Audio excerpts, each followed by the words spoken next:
ازيكم عاملين ايه؟ وحشتوني جدا جدا جدا. السلطه البعبع بتاع الدايت، اللي هو قال لك انا بعمل دايت. بتعمل دايت ايه؟ قال لك هاكل سلطه.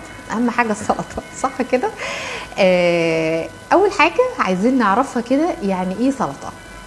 سلطه يعني ميكس خضار.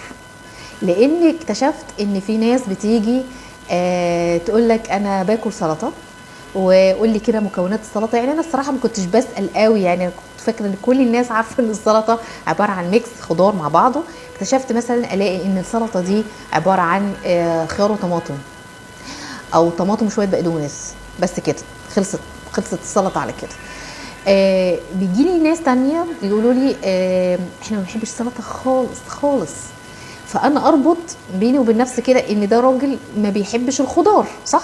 ما انا ما بحبش السلطه، يبقى ما بحبش خضار السلطه. اكتشف انه ما بيحبش ان السلطه تبقى متقطعه. السلطه الصغننه دي، يعني الطماطم والخيار والفلفل، الحاجات المتقطعه صغيره، بس هو ممكن ياكلها مثلا شرايح ترنشات، ممكن ياكلها على بعضيها كده.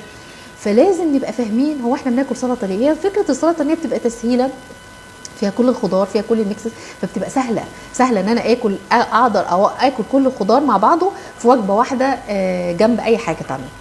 لكن انا لازم اكون في دماغي بقى فاهم ان في كونسبت لازم ما اطلعش براه. ايه بقى الكونسبت او المعتقد اللي لازم ما اطلعش براه؟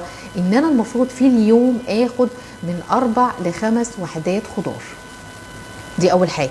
تاني حاجه، ليا شروط للخضار، ان انا لازم اكون بانتهاء الاسبوع واكل كل الالوان. انا عايزه اقول لكم احنا بنيجي نعمل نظام اكل، بعمل جدول كده للسلطه لوحديه، للخضار لوحديه.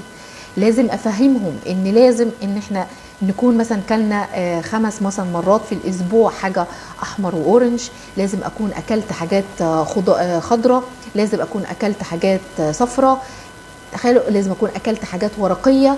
يعني انا بانتهاء الاسبوع اكون مخلصه كل انواع الخضار. مش لازم كلهم اكلهم في يوم واحد، بس لازم بانتهاء الاسبوع اكون واكله كل الالوان.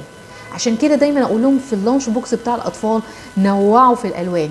يوم اكون مديه مثلا فلفل اصفر مع خيار، اليوم التاني فلفل اخضر مثلا مع جزر، احط مثلا عود جرجير او خس جوه سندوتش الجبنه.